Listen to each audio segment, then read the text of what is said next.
ముందు చాలా సంతోషం ఏంటంటే నేను థ్యాంక్స్ చెప్పాల్సింది ప్రేక్షకులకి. ఇప్పటిదాకా మాట్లాడిన వారు టీం సినిమా చేసింది, ప్రతి ఒక్కరూ పేరు పొందిన వాళ్ళే, ప్రతిభావంతులే. కానీ ఈ సినిమా నాకు నచ్చేది ఒక మెయిన్ రీజన్, శివ చెప్పిన ఐడియా, దాన్ని నమ్మిన తారక్. అంటే రెగ్యులర్ సినిమాలు చేయొచ్చు, ఒక సినిమా ఇన్ని సంవత్సరాల అనుభవంలో చెప్తాను, ఒక సినిమా చేస్తున్నప్పుడు మనకు ఒక చిన్న భయం ఉంటుంది. ఏదో ఒక బార్డర్ని క్రాస్ చేస్తున్నాం, కొత్తది ఏదో ట్రై చేస్తున్నాం, ఇది వర్క్ అవుద్దా లేదా. కానీ ఒక ఆత్మవిశ్వాసం ఉంటుంది కదా, that I have to be different అనేది. మధ్యలో ఒకరోజు ఒక లైన్ చెప్పాను ఆయనకి, అంటే ఒక ట్రెండ్ జరుగుతుంటుంది, అలాంటి సినిమాలు చేస్తూ వ్యాపారం చేసుకోవడం వేరు, కానీ వింతగా డిఫరెంట్గా ఆలోచించి తన నుంచి ఒక ఐడెంటిటీని తీసుకోవడం వేరు. అంటే ఒక ప్రవాహం కొట్టుకు వెళ్ళిపోతుంటే చచ్చిపోయిన చేపలు చాలు దాంతో వెళ్ళడానికి, ఎదిరి తీయడానికి ఆ చేపకి ప్రాణం ఉండాలి. అలాంటి ప్రాణం ఉన్న ఇద్దరు ఇళ్ళు, Shiva and Tarak. They ready to risk to do something new.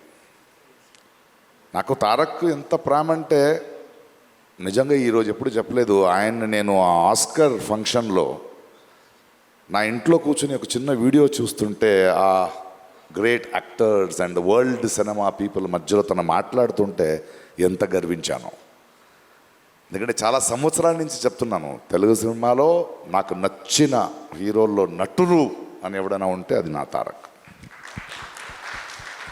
అది నాకు తెలుసు. అండ్ ఆ ఎనర్జీని ఇలాంటి ఒక సినిమాని ప్రొడ్యూస్ చేస్తూ శివతో నించొని ఈ కథను డిఫరెంట్గా చేస్తున్నావు నేను ఉంటాను అంటే ప్రతిరోజు ప్రతి సీన్లో ప్రతి ఎలిమెంట్లో ఒక డైరెక్ట్గా అండగా నించున్న ఒక యాక్టర్ ఉన్నాడు కదా.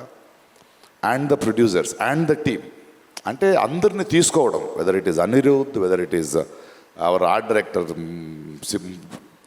Are my cameraman or anybody, they are all on the sets. And ప్రతి ఒక్కరికి మనకు కూడా వీళ్ళు ఒక షాట్ చేస్తున్నప్పుడు, ఒక ఇది పెడుతున్నప్పుడు కొత్తగా ఏదో చేస్తున్నాం, చాలా పెద్ద రిస్క్ తీసుకుంటున్నాం, బట్ వెనకాడకుండా ధైర్యంగా వెళ్ళాలి, కొడితే అలా కొట్టాలని.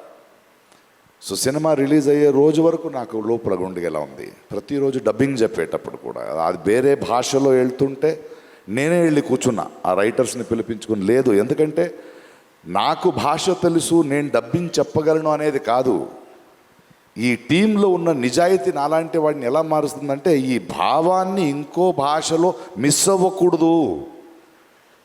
తెలుగులో ఇక్కడ ఆలోచించిన ఈ కళ ఇంకో భాషకి వెళ్ళేటప్పుడు ఏదో సింక్ చేసి వెళ్ళకూడదని వర్క్ చేస్తూ వెళ్ళాను. ఎందుకంటే ఆ నిజాయితీని వీళ్ళందరూ చేస్తున్న వర్క్ చూసి వచ్చిన నిజాయితీ అది.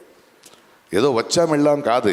వాడు శివ ఇక్కడి నుంచి ఆయన విత్ అనిరుద్ధ్ అంటే ఆయన ఇంట్రెస్ట్, ఆయన మన రత్నవేల్ ఒక్కొక్క ఫ్రేమ్ పెడుతున్నప్పుడు కూడా ఆకున్న కసి, ఒక్కొక్క సెట్ వేసేటప్పుడు స్పెషల్ ఎఫెక్ట్స్ ఉండొచ్చు, యాక్షన్ ఉండొచ్చు, the way they were doing their homeworks. ఇది ఊరికే చేసింది కాదు, ఊరికే ఒక సినిమా వచ్చే ముందు 3 hours చూసి బాగుంది బాగాలేదనేది కాదు. బట్ ఐ థింక్ ఈ కథ, ఈ కొత్త ప్రపంచం, ఒక కొత్త థాట్ని, దాని వెనకున్న ఒక ప్రామాణికతని, ఆ హానెస్టీ ఎక్కడో ప్రేక్షకులకి వెళ్ళింది అనుకుంటా. అందుకే రోజు రోజున పెరుగుతోంది, రోజు రోజున ఆదరిస్తున్నారు. And the success of this film is NTR అభిమానులు కానీ, సినిమా చూసే అభిమానులు కానీ, వాళ్ళు తారక్ మీద, శివ మీద, ఇలాంటి టీం మీద నమ్మకాన్ని వీళ్ళు పోగొట్టుకోలేదు. అందువలనే అదొక సంబంధం, ఒక బంధం ఎప్పుడు అలాగే ఉంటుంది. అది it is an unseen, intangible, a great relationship, and I'm so happy to be with this team, and thank you the producers for not even letting one stone turn, stood like rocks, and to every technician who put his heart and soul and believed in this film. Aa namakam ivala gelichindi. Thank you for pushing the boundaries and creating a new world, waiting for part 2. Thank you. Thank you Prakash Raj గారు, thank you so much. ఇప్పుడు ఎప్పుడెప్పుడా అని ఎదురు చూస్తున్నటువంటి time వచ్చేసింది. Or Devara or Vara man of masses young tiger NTR గారిని సాదరంగా వేదిక మీదకి ఆహ్వానం పలికేస్తూ ఉన్నాం.